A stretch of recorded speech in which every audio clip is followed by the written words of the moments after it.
سيدنا محمد وعلى آله وأصحابه الطيبين الطاهرين. أما بعد، فنسأل الله سبحانه وتعالى أن يمن علينا بعلم النافع والعمل الصالح، وأن يفقهنا في الدين، وأن يفتح لنا فتوح العارفين، وأن يرزقنا الإخلاص في الأقوال والأعمال.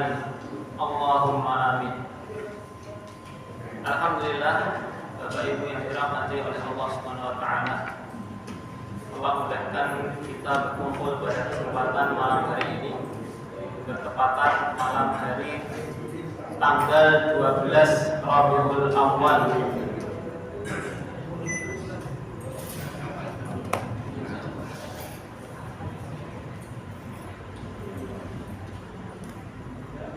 Tanggal 12 Rabiul Awal, di mana kebanyakan kaum muslimin hari ini memperingati Maulid Nabi. Jadi, sekarang tanggal 4 September 2025 bertepatan dengan 12 Rabiul Awal. Bertepatan dengan 12 Rabiul Awal, di mana mayoritas kebanyakan kaum muslimin merayakan Maulid Nabi dengan berbagai khilaf yang sampai kepada kita tentang apa hukum Maulid Nabi. Ada yang Maulid Nabi hukumnya haram, bid'ah, dalalah, fahuwa finnar, karena melihat pada kegiatan acara yang ada di dalam acara tersebut, mengundang biduan wanita, kemudian joget-joget, nyanyi-nyanyi, atau kemudian mulai acaranya habis maghrib, waktu masuk isya dia tidak sholat jamaah tapi masih melanjutkan acara, kemudian sholat jamaahnya di rumah. Terlepas dari khilafiyah tentang hukum Maulid Nabi, ala kulli hal, kita pada kesempatan sore hari ini Allah mudahkan untuk mengkaji sirah Nabi Muhammad SAW. Tentunya setiap kita bangga, suka, gembira dengan kelahirannya Nabi Muhammad SAW. Tetapi yang paling penting dan yang menjadi bukti terkuat, bukti utama dalam kita mencintai Nabi adalah dengan mengikuti sunnah-sunnahnya. Kata Allah SWT, "Qul in kuntum tuhibbunallaha fattabi'uni." Jika katakanlah wahai Muhammad kepada umatmu, jika kalian mengaku cinta kepada Allah, maka ikutilah sunnah-sunnahku. Bapak Ibu yang dirahmati oleh Allah SWT, kita telah sampai kepada bab setelah Nabi Muhammad SAW ditinggal wafat oleh pamannya Abu Thalib dan istri tercintanya Khadijah radhiyallahu anha, yang kematian mereka berdua dinamai oleh ahli sirah dengan Amul Huzn atau tahun kesedihan. Maka setelah wafatnya Abu Thalib, paman yang selalu melindungi Rasulullah di luar rumah, dan Khadijah, istri tercinta yang selalu menjadi penopang semangat dakwah beliau, semakin berat. Jadi Khadijah itu menopang dakwah, menjadi penopang semangat Rasulullah di dalam rumah, sedangkan Abu Thalib menjadi pelindung Rasulullah di luar rumah. Kedua-duanya meninggal wafat di tahun yang sama dalam masa yang berdekatan. Apa yang terjadi? Yang terjadi adalah dakwah beliau semakin hari semakin berat. Semakin hari beliau rasakan dakwah itu sendirian, nggak ada yang bantu, kerja dewe, disempuyung sendiri. Punya pengikut ada. Ketika ditinggal Abu Thalib dan Khadijah radhiyallahu anha, pengikut Nabi sekitar 150 kaum muslimin. Tapi yang 70 hijrah ke Habasyah, tinggal 80 di Makkah, dan semuanya adalah orang-orang lemah kecuali Umar bin Khattab, kecuali Hamzah, dan beberapa petinggi-petinggi Quraisy seperti Abu Bakar, seperti Utsman bin Affan, tapi mereka tidak punya kekuatan dan belum diizinkan untuk melawan. Maka semakin hari dakwah beliau semakin berat, sehingga Rasulullah punya inisiatif untuk dakwah ke salah satu tempat namanya Taif. Taif itu di selatannya Makkah. Taif itu ibarat provinsi Jawa Timur. Taif itu batu, terletak di batu. Dari perjalanan dari Makkah ke Taif, itu Makkah itu yang Ka'bah, Taif yang kanannya, itu sekitar 1,5 jam atau 80 sampai 100 km. 1,5 jam itu kan dari Mojokerto ke Batu ya 1,5 jam, sekitar itu perjalanannya. Dan waktu itu Rasulullah berjalan ke Taif untuk apa? Ke Taif untuk mencari pengikut. Nah, ke Taif untuk mencari pengikut, tidak lain dan tidak bukan mencari pengikut. Dan ini letak untuk mencari pengikut. Dengan kondisi yang semakin sulit di Mekah, Rasulullah mencari peluang dakwah dan perlindungan di luar kota. Jadi Taif itu adalah salah satu kota di provinsi Makkah. Ini salah satu pemandangan kota di Taif hari ini. Wes ada apa itu namanya? Gantungan gitu. Dan kalau umroh nanti naik lagi. Nah, beliau memilih Taif, sebuah kota yang cukup besar, dihuni oleh kabilah Saqif yang kuat. Kenapa Rasulullah pilih Taif? Karena ingin mencari pengikut-pengikut yang kuat. Dan Taif itu tempat yang indah, sebagaimana Batu. Jangan kalau ke Batu, ke tempat wisata paling banyak ya Batu. Jati 4 kan 2, bisa Jati 1, Jati 2. Kemudian ada satu desa di daerah Bumi Aji. Saya dulu sempat 6 bulan di Batu. Enak sekali Pak. Hidup di Batu itu paling nyaman, gitu. Cuaca nggak panas dan nggak dingin, ya pas dingin. Gitu. Tapi paling enak, tempat idaman, banyak orang kaya ya di sana. Dan sebagaimana orang-orang Quraisy, mereka punya harta kekayaannya di daerah Taif ini, tempat pegunungan, kemudian banyak bunga-bunga, dijuluki dengan kota 300 juta mawar. Karena pas waktu musim bunga, mawar itu berkembang banyak sampai jenisnya ada 300 juta. Nah, di Batu itu ada satu desa, itu satu desa jualan bunga semua. Jangan cari bunga apa saja kayaknya dapat. Nah, tapi tidak tahu nanti kalau jalan beli dibawa ke Mojokerto biasanya lain. Kayak panasnya Mojokerto. Beliau memilih Taif, sebuah kota yang cukup besar dan dihuni oleh kabilah Saqif yang kuat. Ini beberapa kelebihan kenapa Rasulullah memilih Taif. Taif adalah kota kedua terbesar setelah Mekah pada masa itu. Kotanya besar dan dihuni oleh penduduk-penduduk yang kuat. Kemudian Taif ini dekat dengan Makkah. Daripada ke Madinah jaraknya 400 km, beliau memilih Taif yang jaraknya hanya 100 km yang waktu itu beliau berjalan.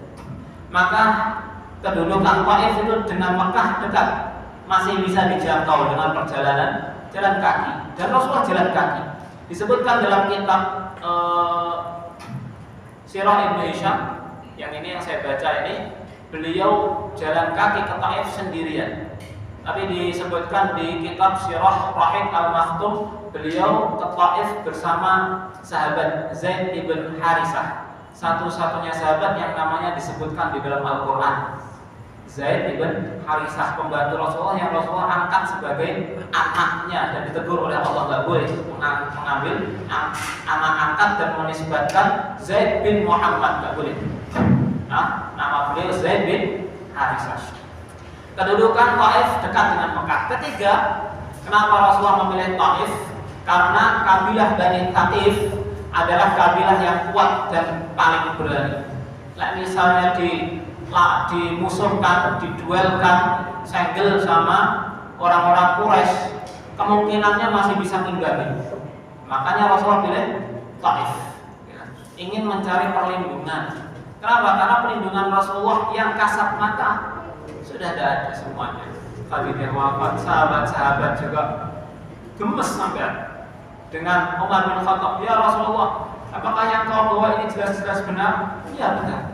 Sedangkan yang dibawa, yang dianut, diyakini oleh orang-orang Quraisy itu adalah kebatilan, ya mereka berada di atas kebatilan. Terus kenapa kita enggak melawan mereka? Umar bin Khattab gemes. Tapi kata Allah, kufu aydiyakum, tahan tangan. Belum waktunya untuk melawan.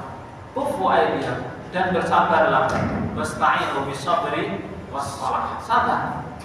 Yang keempat, Taif juga menjadi tempat yang sering dikunjungi oleh kabilah Arab ketika itu. Jadi banyak orang-orang Quraisy yang kemudian menjalin hubungan dengan Taif, dengan orang-orang Taif yang paling pemberani, yang paling kuasa pada waktu itu Bani Thaqif. Kemudian nomor 5-nya, pembesar Mekah memiliki banyak harta di Taif.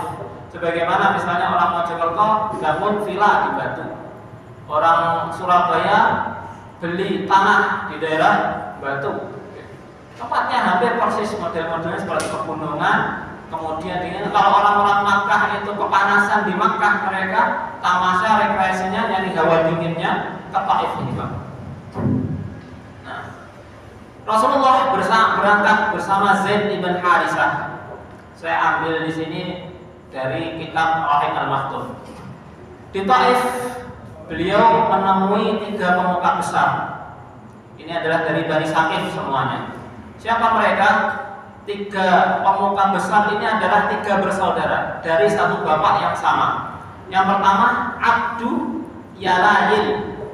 Nah, bukan Yalail. Abdu Yalail.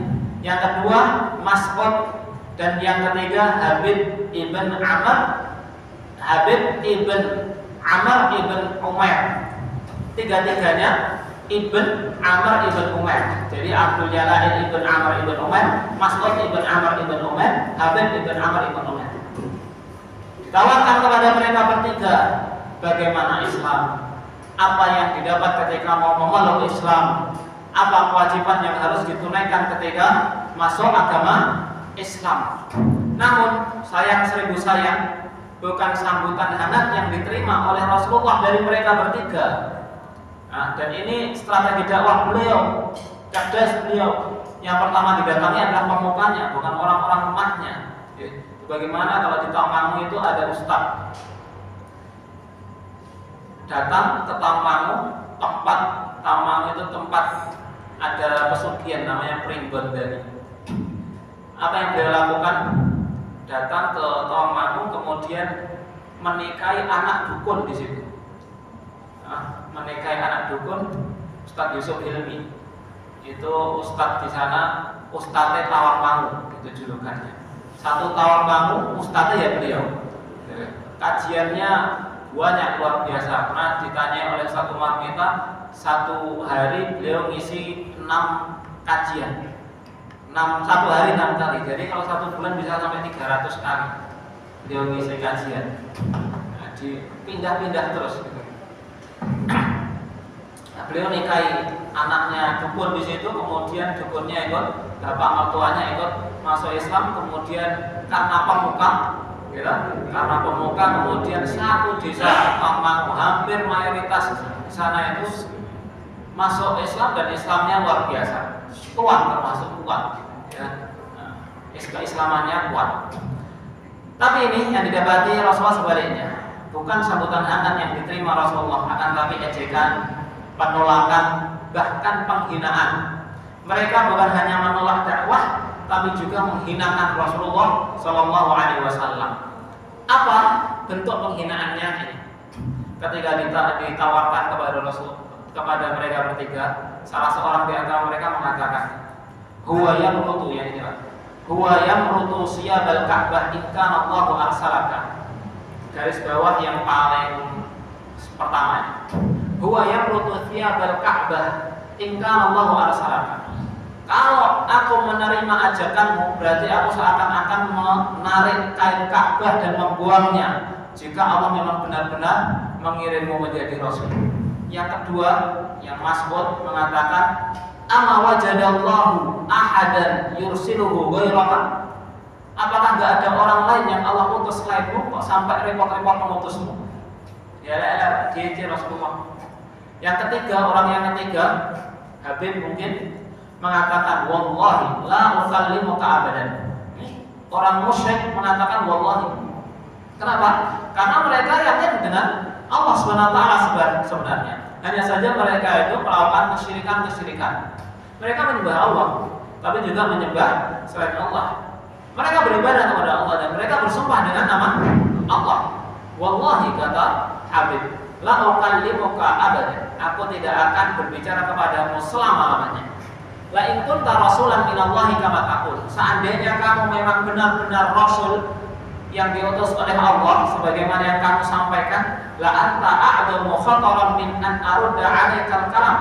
Maka engkau adalah salah seorang termasuk orang yang paling berbahaya kalau aku menolak ajakan. Wala in kunta takdzibu 'ala Allah. Tapi kalau kamu berdusta atas nama Allah, ngaku-ngaku nabi, ma yang bagi di an ukallimuka, maka enggak pantas aku berbicara dengan pembohong seperti ini. Maka Rasulullah beranjak dari tempat duduk mereka bertiga dan berpesan. Pesannya yang garis bawah paling terakhir ini. Idza fa'altum ma fa'altum faktumu anni. Kalau memang kalian tidak mau memenuhi seruanku, ajakanku untuk masuk Islam, faktumu anni. Rahasiakan kehadiranku di sini. Jangan sampaikan kabarku, ajakanku kepada kaummu, kata Rasulullah. Maka sama mereka bertiga diiyakan, oke, nggak apa-apa, nggak masalah, kita nggak akan membuka rahasia. Tapi ternyata yang didapati Rasulullah apa?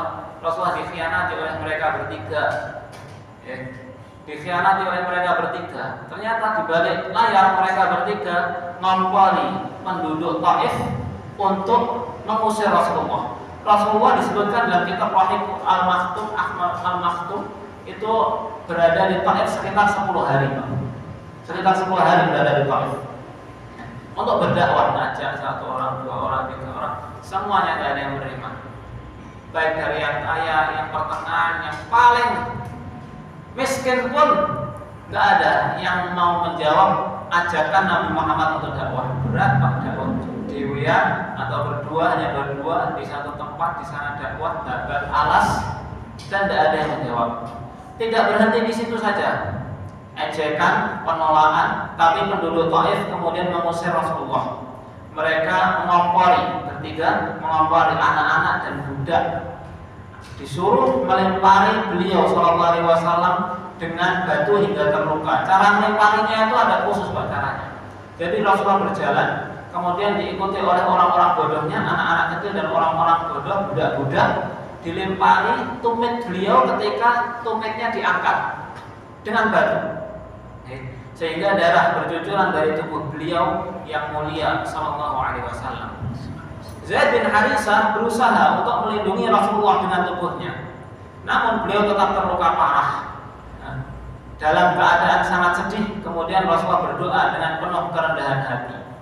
Ini doanya. Sendirian, sudah bingung, hilang tujuan mungkin, hilang arah, sudah mampet. Kemana lagi saya harus pergi? Kemana lagi saya harus minta pertolongan?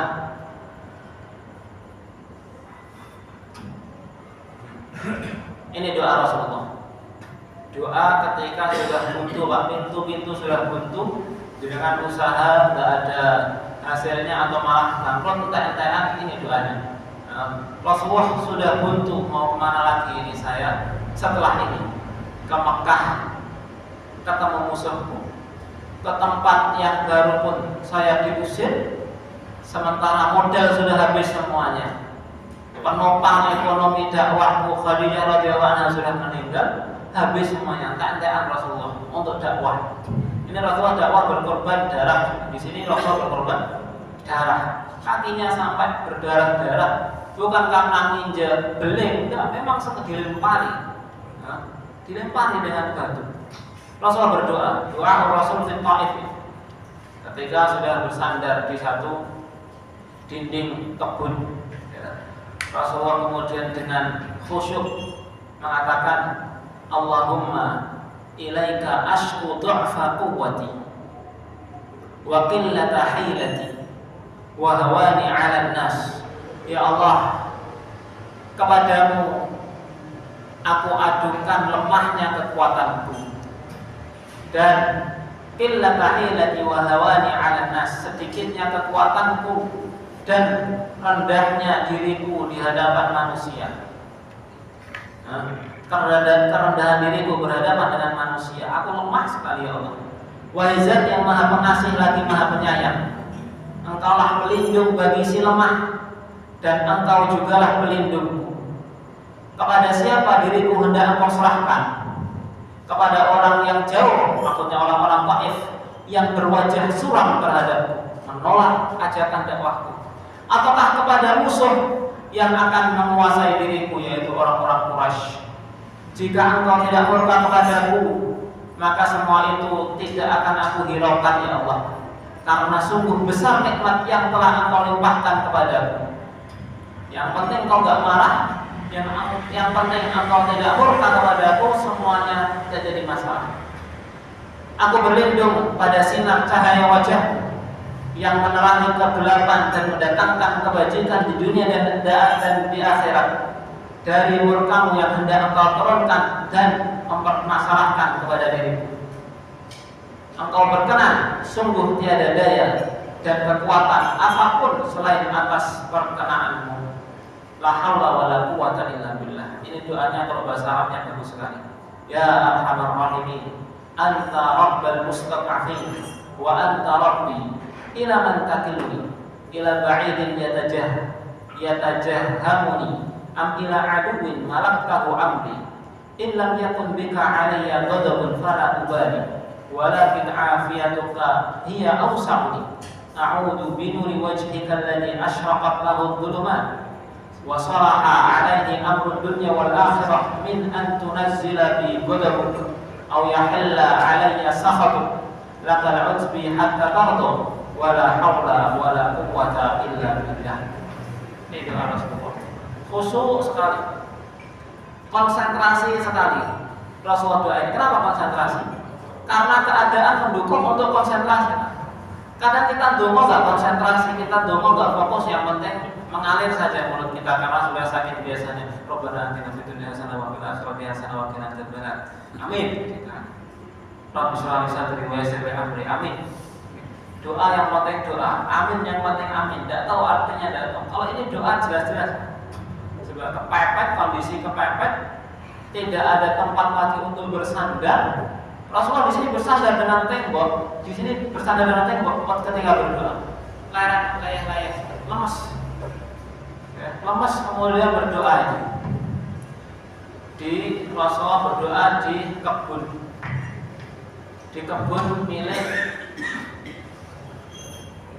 kebun milik Utbah ibn Syaibah dan Rabi'ah ibn Syaibah. Utbah ibn Syaibah itu adalah tuannya Bilal bin Abi Rabah. Utbah ibn Syaibah dan Rabi'ah itu dua-duanya adalah orang Quraisy, tapi punya tanah di Taif, ditanami kurma, ditanami anggur apa. Dua orang ini dua orang musyrik yang ketika di Quraisy musuhan sama Rasulullah ketika di Quraisy. Tapi ketika melihat Rasulullah berada di Taif, kemudian melihat Rasulullah dilempari sama anak-anak kecil, sama orang-orang bodoh, sama budak-budak, terketuk hatinya. Hatinya terketuk. Ya. Kemudian menyuruh hamba sahayanya yang bernama Addas.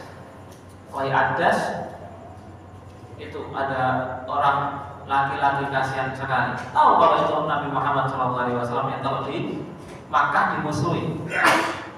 Ambil satu janjang anggur, taruh di atas nampan dan antar ke dia. Kasihan. Ya. Orang musyrik pada musuhnya Nabi ketika di Makkah. Maka kemudian Addas datang ke Rasulullah dengan membawa anggur tersebut dan meminta untuk silahkan dimakan. Kata tuanku ini diberikan kepada. Maka kemudian dimakan oleh Rasulullah. Ketika Rasulullah makan, dia mengambil kemudian mengucapkan Bismillah dengan menyebut nama Allah. Maka Addas kemudian kaget. Di tempat ini, di Taif ataupun di Mekah, tidak ada orang yang ketika makan menyebut Bismillah seperti itu. Siapa engkau? Saya adalah Muhammad Rasulullah. Rasulullah baru bertanya, dan siapa engkau? Saya Ades. Dari mana kau Ades? Saya dari negeri Ninawa. Ninawa itu Mosul. Mosul itu kalau sekarang Mosul. Mosul itu salah satu kota di Irak. Apa agamamu? Agamaku adalah Nasrani. Engkau dari Ninawa ya? Ninawa dulu adalah tempat di mana saudaraku diutus juga menjadi nabi. Yunus ibn Matta. Nabi Yunus dulu diutus di sana. Maka Ades kemudian langsung paham apa yang dilakukan Ades, mencium kepala Rasulullah, mencium tangan Rasulullah, dan mencium kaki Rasulullah. Sampai sekarang kalau ke Taif masih ada masjid milik Ades dan di sampingnya ada kebunnya Ades. Nah, sahabat radhiyallahu anhu, beliau cium kepala, tangan, dan kaki. Dilihat sama Utsbah ibn Syaibah dan Rabi'ah ibn Syaibah tuannya. Lihat apa yang dilakukan Ades itu. Sungguh laki-laki itu nyesal lah ngasih aku. Sungguh laki-laki itu sudah merusak budak kita. Nah, maka ketika Ades kembali ke Utsbah dan Syaibah, Utsbah dan Rabi'ah dikatakan, "Wahai Ades, apa yang kamu lakukan di sana?" Kata Ades, "Di dunia ini tidak ada orang yang lebih baik lebih orang itu, karena dia mengetahui sesuatu yang gaib." Kata Ades. Maka kata mereka berdua, Rabi'ah dan Utsbah, "Apa yang kamu yakini di agama Nasrani itu lebih baik dari apa yang disampaikan Muhammad kepada?" Saking orang jauh justru yang dapat hidayah, yang tiap hari bersama di Makkah malah tidak dapat hidayah setelah itu. Ya. Dan Rasulullah, maka sebagai penghibur, Allah mengutus malaikat penjaga gunung. Gunung namanya Akhshabai, 2 gunung. Ibarat batu ada Arjuna dan Wirang. Nah, menawarkan untuk agar menghancurkan Taif. Namun Rasulullah menolak seraya berkata, "Aku berharap dari keturunan mereka akan lahir orang-orang yang menyembah Allah semata dan tidak menyekutukannya." Ini dalilnya. Ya. Ini dalil sahih diriwayatkan oleh Imam Bukhari. Bahwa ini diriwayatkan oleh Ummul Mukminin Ummul Mukminin Aisyah radhiyallahu anha qalat lin Nabi sallallahu alaihi wasallam, "Hal ata 'alaika yaumun kana ashadda min yaumi Uhud?" Ya Rasulullah, apakah ada hari yang paling berat melebihi hari di mana engkau kalah di perang Uhud? Perang Uhud itu Rasulullah giginya sampai tanggal, gigi geraham. Gigi geraham itu gigi yang paling susah lepas. Itu terpukul sampai lepas. Ada halqah baju perang yang menancap di pipi Rasulullah. Rasulullah jatuh ke lubang jebakan, berat, hampir wafat beliau di perang Uhud. Tapi Ummul Mukminin Aisyah bertanya, "Ya Rasulullah, apakah ada hari yang paling berat melebihi hari Uhud?" Kata Rasulullah, "Ada." Qala laqad laqitu min qaumika ma laqitu. Aku telah mendapati dari kaummu wahai Aisyah sesuatu yang telah aku dapati. Wa kana asyadda ma laqitu minhum yaumal aqabah. Dan yang paling berat aku dapati adalah ketika hari Aqabah, yaitu ketika dakwah di Taif. In aradtu nafsi ala ibni Abdiyalil ibn Abdul Kulal. Ketika aku menyerahkan diriku kepada Bani Saqif yang dipimpin oleh Abdiyalil, kemudian Mas'ud dan Habib. Falam yujibni ila ma aradtu. Mereka semuanya tidak menjawab seruan. Fantolak wa ana mahmumun ala wajhi. Dan aku kemudian kembali dari Taif ke Makkah dalam keadaan wajahku sudah sedih, humum, gelisah, gundah gulana. Mau kemana lagi saya? Tidak ada tempat tujuan sudah. Falam astafiq illa wa ana biqarnis sa'alib. Maka aku tidak kemana-mana, aku tidak beranjak kecuali berdiam diri di qarnis sa'alib, suatu tempat. Farafa'tu ra'si. Maka ketika itu aku tengadahkan wajahku ke langit. Fa idza ana bi sahabatin qad abalatni. Maka ternyata aku melihat di atas kepalaku ada awan yang menaungiku. Fanadartu fa idza fiha Jibril. Maka ketika aku perhatikan di sana di awan tersebut ada Jibril. Fanada, dia menyeru, memanggilku, faqala, dan berkata, innallaha qad sami'a qawla qaumika laka. Wahai Muhammad, sesungguhnya Allah sudah mendengar ucapan-ucapan kaummu kepada perkataan-perkataan buruk.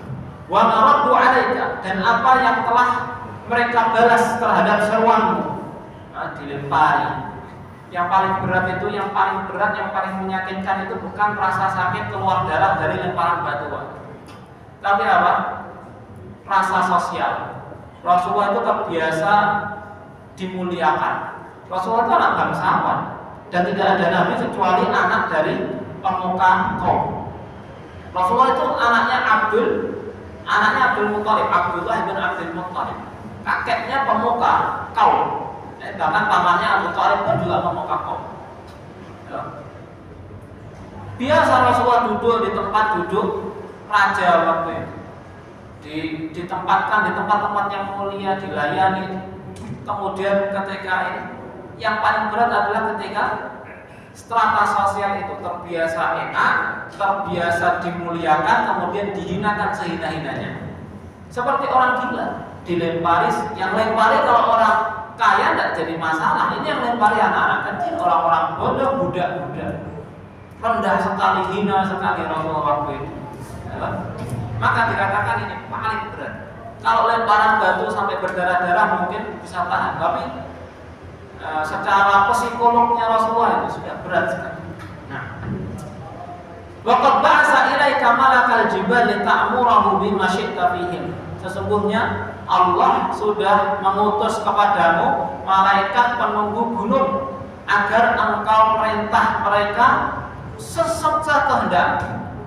Fanadani malakul jibal fasallama alayya. Maka kemudian malaikat penunggu gunung itu, yang nunggu gunung itu bukan jin Pak. Yang nunggu gunung itu bukan simbau raksa. Yang nunggu gunung itu malaikat. Gunung Penanggungan, semua gunung Welirang, Arjuna, Manderman, Wilis, dan semua yang nunggu itu malaikat. Malaikat kalau sudah gemes dengan penduduk negeri, ditimpakan itu gunung, diangkat kemudian diletakkan di atas kepalanya. Ini waqad ba'atsa ilaika malakal jibal lita'murahu bima syi'ta fihim. Terserah kamu wahai Muhammad. Malaikat penunggu gunung ini kekuasaannya sudah Allah letakkan kepadamu. Kau suruh mereka untuk apa saja siap. Fanadani malakul jibal, maka kemudian malaikat penunggu gunung menyeruku dan mengucapkan salam kepadaku. Assalamualaikum ya Muhammad. Summa qala ya Muhammad, wahai Muhammad. Faqala dzalika fi ma syi'ta. Katakan kepadaku apa yang kamu kehendaki. In syi'ta an utbiqa alaihimul akhshabain. Jika engkau menginginkan agar aku menimpukkan gunung ini, dua gunung ini, ya, akhshabain namanya, Qayquan, satunya lagi Abu Qubais, dua gunung di Taif, dekat Taif. Abu Qubais dan Qayquan. Mereka dua gunung ini dinamakan akhshabain. Faqala Nabi sallallahu alaihi wasallam, bal arju an yukhrijallahu min aslabihim man ya'budullaha wahdahu la yusyriku bihi syai'an. Dan wahai malaikat, aku sungguh berharap, aku justru berharap keluar dari tulang-tulang sulbi mereka. Allah mengeluarkan dari tulang-tulang sulbi mereka anak-anak cucu mereka yang hanya menyembah Allah Subhanahu wa taala semata dan tidak mensekutukan. Hadis ini riwayat Bukhari, disebutkan dalam Sahih Bukhari. Itu pelipur lara yang pertama. Dikirim malaikat, kalau kamu memang gak suka, kalau kamu punya dendam wahai Muhammad, perintahkan malaikat itu untuk meletakkan gunung kepada penduduk Taif. Ratakan itu dengan gunung tersebut. Bisa selesai. Rasulullah mungkin pulang hatinya. Mulai dari Mekah orang bawa yang penting uang wes bar. Yang kedua, turun ayat kepada Rasulullah ketika bersinggah di satu tempat bermalam. Rasulullah qiyamul lail, di safar Rasulullah qiyamul lail. Kadang kalau kita safar jangankan qiyamul lail, qobliyah badiah kan jelas. Ini Rasulullah qiyamul lail di safar.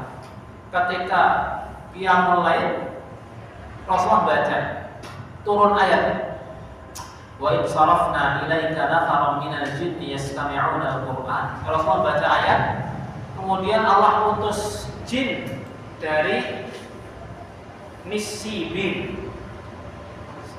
Ini tempat yang ada di sekitar Irak juga, dekat rumahnya Adas itu, mungkin asal mulanya Adas, budaknya Utsbah dan Rabi'ah.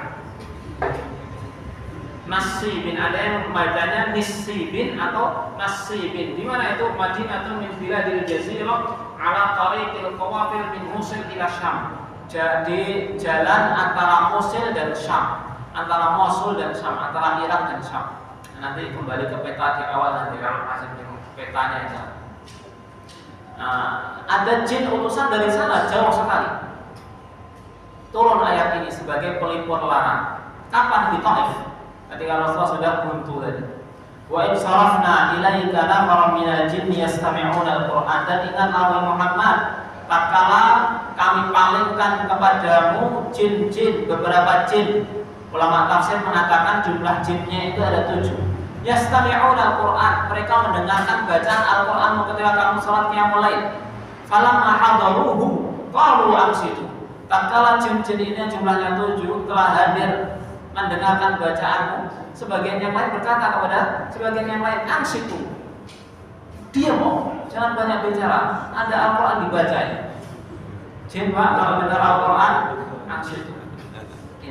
Kalau mampu dia walau ila qaumihim mundirin. Kalau Allah sudah selesai membaca Al-Qur'an, jin-jin ini tadi kemudian berpaling kembali pulang kepada kaumnya, mundirin, memberi peringatan. Qal, apa peringatannya? Mereka jin-jin ini mengatakan kepada kaumnya yang tidak mendengarkan bacaan Qur'annya Rasulullah, ya qaumana, wahai kaumku, inna sami'na kitaban unzila min ba'di Musa. Sesungguhnya kami telah mendengar satu kitab yang diturunkan setelah Nabi Musa, musaddiqan lima baina yadayhi. Yang kitab itu membenarkan kitab yang ada di Nabi Musa. Yahdi ilal haq, kitab itu memberi petunjuk kepada kebenaran, wa ila tariqin mustaqim, dan kepada jalan yang lurus. Ya qaumana, wahai kaumku, ajibu da'i Allah, jawablah seruan Allah, wa aminu bihi, dan imani Rasul tersebut, imani Allah dan imani Rasul tersebut. Yaghfir lakum min dzunubikum wa yujirkum min adzabin alim. Maka Allah akan ampuni dosa-dosa kalian dan Allah akan jauhkan, selamatkan kalian dari azab yang pedih. Wa man la yujib, barang siapa yang enggak mau menjawab seruan Allah, falaisa bimu'jizin fil ardi, maka dia di dunia tidak memiliki pelindung, wa laisa lahu min dunihi awliya, dan dia tidak memiliki pelindung-pelindung di sisinya. Ulaika fi dhalalin mubin, mereka itulah orang-orang yang berada dalam kesesatan yang nyata. Ini maksudnya ini, wahai Muhammad, kalau seandainya manusia nggak ada yang mau menjawab seruanmu, sesungguhnya jin menjawab seruanmu. Tanpa kamu ajak dia, sekedar kamu baca Al-Quran, dengarkan darimu, jin sudah beriman. Nggak usah repot-repot datang ke Taif. Kalau memang manusia nggak ada yang mau menjawab seruanmu, ada jin yang menjawab seruanmu, tenang. Dan ada malaikat-malaikat, dan ada Allah Subhanahu Wa Taala. Ini beberapa hikmah dakwah ke Taif, Bapak Ibu yang dirahmati oleh Allah. Darinya kita belajar bagaimana kesabaran dalam dakwah. Dakwah itu tidak enak. Ustadz-ustadz hari ini saja sudah datang, mungkin dijemput, disiapkan tempat tinggal kalau jauh, hotel, disewakan hotel, makan luar biasa banyaknya, enaknya. Rasulullah enggak. Kadang kita perlu untuk khuruj 40 hari, 3 hari. Ada salah di pondok saya, di pondok Taman itu salah satu hukumannya kalau ada santri dablek dititipkan ke jamaah tabligh yang ada di Magetan, Tenggoro, ajak dia khuruj 40 hari ke kapok. Khuruj 40 hari. Saya pernah bertemu dengan mereka yang khuruj, luar biasa pengorbanannya. Rasulullah sabar betul dalam berdakwah. Karena ini perintah wajib, dakwah itu wajib sesuai kemampuan kita. Dan salah satu dakwah di sini kita pelajari, Rasulullah hanya mengucapkan Bismillah ketika makan itu sudah dakwah, menjadi sebab adas masuk Islam. Apa sebab Anda masuk Islam? Mendengar Rasulullah ketika makan mengucapkan Bismillah. Gampang. Dakwah itu kalau semampu kita. Dakwah itu hanya sekedar kadang kita menjalankan sunnah, orang lain lihat senang ikut dengan kita. Kita menjalankan sunnah, menjaga kebersihan, orang lain senang masuk Islam. Ada kisah perempuan pembantu yang dia kerja di orang musyrik, orang kafir yang tidak menjaga kebersihannya. Ketika kencing ya sudah pakai tisu, ketika berak ya sudah pakai tisu, bau sebau-baunya pakaiannya. Tapi ketika kemudian dia kerja di tempat orang muslim, baju kotornya pun masih tidak, baunya tidak luar biasa ya, bau sewajarnya saja, tapi tidak ada bau kotoran karena habis istinja dibersihkan, habis buang air besar air kecil istinja mereka dibersihkan wudhu.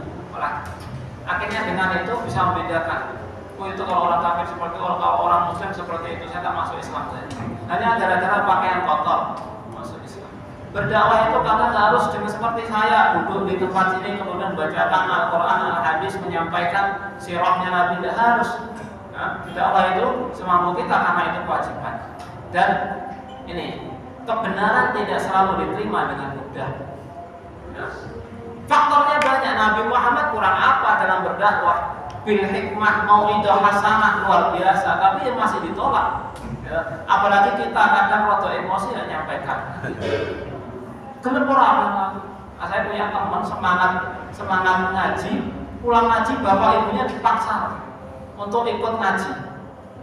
Kalau nggak mau ikut ngaji, ruangan atau apa ya ruangan itu? Tempat masak zaman dulu itu disiram banyu biar nggak bisa masak, disiram air biar nggak bisa masak. Ini kan agak maksa. Ya, walaupun akhirnya bapak ibunya ikut ngaji, tapi ya kurang hikmah lah. Rasulullah berhikmah. Kebenaran itu tidak selalu diterima dengan mudah karena sulit meyakinkan lalat bahwasannya bunga itu lebih wangi daripada sampah. Susah. Enak ngombe, enak mabuk-mabukan, enak main judi, enak berzina daripada harus repot-repot nikah, harus repot-repot nanti harus nikah dimarahin istri apa macam-macam. Enak zina kadang. Susah meyakinkan lalat, gitu. Maka kebenaran itu tidak selalu diterima dengan mudah. Maka sabar dalam berdakwah. Rasulullah sabarnya luar biasa dalam berdakwah. Yang kedua, tawakal kepada Allah. Ketika sudah jangan nunggu kita kepepet, kepentok, sudah nggak ada lagi, sudah gelap semuanya. Walaupun memang terkadang Allah mendesain keadaan itu agar kita gelap semuanya. Sudah nggak ada tempat untuk meminta pertolongan kecuali hanya kepada Allah. Tawakal kepada Allah Subhanahu wa taala. Firraha, ketika masih dalam kondisi lapar atau ketika terpepet dalam kondisi sempit. Ketika terbiasa tasbih, ketika terbiasa zikir, tawakal kepada Allah dalam kondisi lapar, maka Allah akan bantu ketika dalam kondisi sempit. Rasulullah mengajarkan kepada kita untuk selalu bergantung dan tawakal kepada Allah di saat-saat yang sulit. Jangan putus asa bunuh diri. Rasulullah kalau mau bunuh diri ini sudah mungkin pancen koyo ngono keadaan kan gitu ya. Sejak kecil diambil orang tuanya, bapaknya, ibunya, kakeknya, pamannya, istrinya, anak-anak semuanya wafat ketika Rasulullah masih hidup. Sahabatnya 70 wafat dalam sekali waktu. Dakwah ke Taif ini cara gitu jadi ini tenanan para lagi aku jadi. Tak bunuh diri ya, jadi pantas. Tapi apa yang dilakukan Rasulullah tidak? Rasulullah tidak. Kemudian tetap yakin dengan pertolongan Allah SWT. Yakin bahwasanya setelah gelap itu kan jam 3 ketika dia mulai. Setelah gelap betul mau subuh itu akan terbit matahari, terbit fajar. Jadi ketika memang pertolongan itu datangnya terakhir-akhir. Datangnya sudah mentok, kita sudah mau bunuh diri, baru datang pertolongan. Karena seperti itu. Yang ketiga, kasih sayang Rasulullah, rahmahnya Rasulullah kepada umatnya. Ketika beliau mendoakan kebaikan meskipun diperlakukan dengan buruk. Seandainya Rasulullah minta agar malaikat gunung itu meratakan Taif, itu Rasulullah nggak salah. Dan sudah diizini oleh Allah. Dan malaikat pun gemes dengan penduduk Taif. benar rasanya, tidak apa-apa, tidak jadi masalah. Dan sudah Nabi Nuh pun berdoa akan menenggelamkan umatnya, tidak apa-apa, tidak jadi masalah. Tapi Rasulullah simpan doanya untuk kemudian memberikan syafaat kepada semua umatnya. Ini bentuk bagaimana rahmatnya Rasulullah. Tidak ada gunanya juga apa manfaatnya kalau misalnya aku ratakan gitu ya.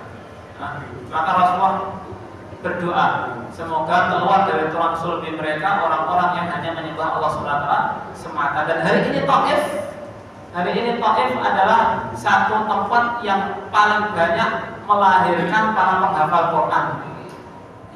Tempat menghafal Quran ataupun madrasah Quran banyak sekali di Taif karena ya tempatnya strategis enak. Ya, di Batu banyak pondok-pondok hafal Al-Quran, di Tawangmangu tempatnya dingin, enak, orang tua ya sekalian mondoknya anak, sekalian nanti kalau pas itu rekreasi, biasanya gitu ya, daerah Batu ataupun di daerah Tawangmangu. Yang keempat, buah dakwah itu butuh waktu. Rasulullah tidak melihat hasil dakwahnya di Taif. Rasulullah dakwah di Taif doa lewat doa ya. Penolakan hari itu menjadi penerimaan besar di masa depan hari ini. Setelah Rasulullah wafat, setelah Rasulullah Fathu Makkah kemudian mendapati orang-orang Taif banyak yang mu'alaf, kemudian menjadi baik keislamannya. Bapak Ibu yang dirahmati oleh Allah SWT, ini kajian kita sirah hari ini. Alhamdulillah kita banyak belajar, banyak mengambil hikmah dari apa yang dilalui oleh Rasulullah dalam kehidupan sehari-harinya. Perjalanan sirahnya Nabi Muhammad begitu agung, begitu luar biasa, dan banyak pelajaran-pelajaran yang bisa kita lakukan, yang bisa kita praktekkan di kehidupan sehari-hari kita. Jangan mudah marah, tawakal hanya kepada Allah, senantiasa bersabar, ikhlas lillahi ta'ala ketika melakukan amalan-amalan. Wallahu a'lam bishawab. Ini yang dapat saya sampaikan, yang benar datangnya dari Allah Subhanahu wa taala dan Rasulnya. Ada salah kata, salah ucap, datangnya dari kebodohan kami pribadi dan dari syaitan. Mari kita tutup majelis kita pada malam hari ini dengan membaca hamdalah dan doa kafaratul majelis. Alhamdulillahirabbil alamin. Subhanallah. Akhir da'wana wassalamu alaikum warahmatullahi wabarakatuh.